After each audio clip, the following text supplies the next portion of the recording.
Hello Internet, I'm Scarecrow85 and right now I'm playing Retro Sonic the Hedgehog.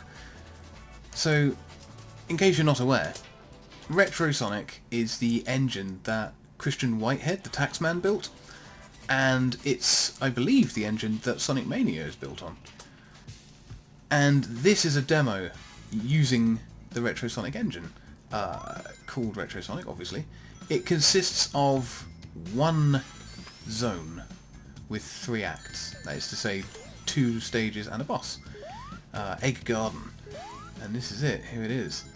So, yeah, I think that Christian Whitehead, he built the Retro Sonic engine with the idea that it was meant to like emulate the physics from Sonic Knuckles.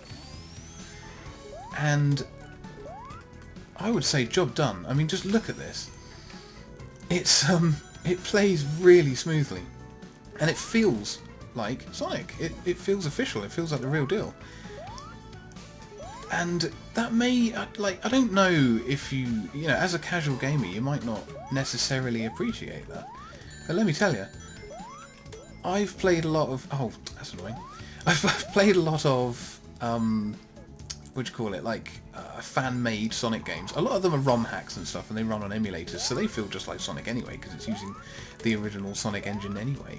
But sometimes you'll play completely original creations, things that are running in their own engines, sometimes using things like Game Maker and so on, or people's own engines. And quite often what you find is that, like, Sonic speed caps quite early, or the camera will go into a fixed position, which is often quite strange, not very natural. You know, his movement just doesn't make sense. Why can't I get up here? Hang on. There we go. Yeah, the default control setup for this that I didn't seem to find a way of changing is the arrow keys on the keyboard, which is fine by me. And then the D button on the keyboard is jump. There's the D button. That's yeah, it's fine, I guess. But I'm using my left hand to operate the arrows and my right hand to operate the D button, which means that I'm holding the keyboard vertically in my lap, and that's not comfortable. So, apologies if I play like a complete idiot. It's not very comfy. Oh, there we go, we got the blue ring power-up. That's a popular one with Mr. Whitehead. He's used that in Sonic Mania. I don't like it at all. I would have liked to have just collected those rings back, but instead they just went off as one giant one that I couldn't get. Alright, well, I did get. I mean, it's fine, but it's not... I don't know, I could do without it. The giant ring debuted in Knuckles Chaotix, I think. Oh, that's annoying. Oh, do you know what? Let's...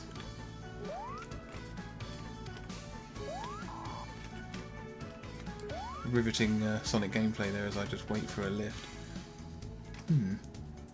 Okay, we're going to do a jump. This is the super peel out move, by the way.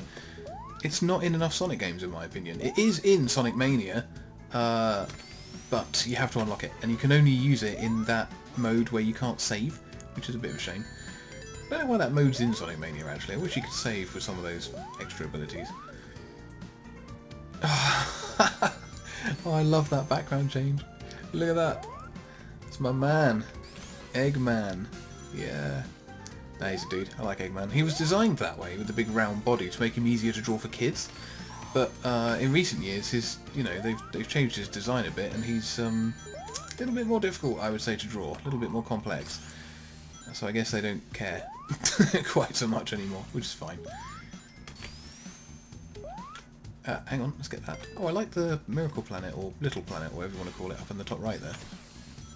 From Sonic CD. I think that graphic is actually ripped directly from the Sonic CD opening screen.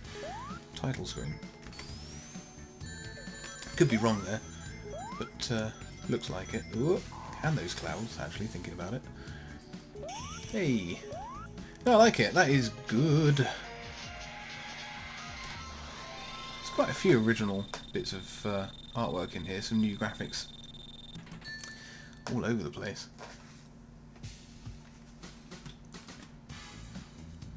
Something I like about this as well is that there aren't any set pieces, and apart from the boss, here we go. Cool. Yeah, alright. I might just damage boost my way through this. Yeah, let's just do that. Oh, hang on. Oh no. No, no, get it! Oh. Stressful. Oh, nuts. I'm being shot by Eggman's balls of fire. Oh, I'm on the wrong side of him now. Ow! Okay, that's cool. That would have been embarrassing, get my shit wrecked by the only boss in this game.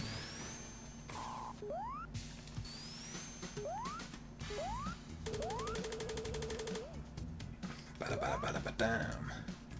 Yeah, there are no set pieces, so it feels like a more classic Sonic game, which, you know, I feel that Sonic games should evolve and move forward. They should have set pieces now, but that does feel like it's just plucked straight out of the 90s, that game. I love it. And that was it. Eggman went bang in a big way, and we've beaten the game. Well, obviously it's not really a game, it's a demo. It's just a tech demo, showing off one level. Although there is another little thing here. If you go down to custom levels, let's do Knuckles and Tails. That's different, isn't it? Emerald Hill! Hooray! Let's get my hands in the right position on the keyboard. Ow, my wrists. Here we go then. So Knuckles controls just right as well. Look at that. That gliding's perfect. Whoop. And it says a lot for the quality of the engine that he can run Emerald Hill Zone in the engine and you wouldn't know the difference. I mean, aside from some differences in terms of the graphics, I think there's a couple of enemies scattered around in this level that weren't in the original Emerald Hill Zone. There's a snail type enemy in particular at the start, which I don't know if you saw. Like, I just kind of whizzed past it. Sorry about that. That spring always gets me. There we go. Something I love about the classic levels, particularly from Sonic 2 and Sonic 3 and Sonic and Knuckles, is the parallax scrolling backgrounds. So, you know, the layered backgrounds that make it look like there's actually detail. Like there, it looks like we're actually running through an environment. This really... Ooh, I like the change of music. Oh, that's quite cool. I appreciate that. Good job, guys. Nice bit of BGM. Yeah, all they're doing is scrolling layers at different speeds. So the ones nearest you go faster than the ones in the background. And it just makes it look like you're, you know, running past an area with a bit of depth to it.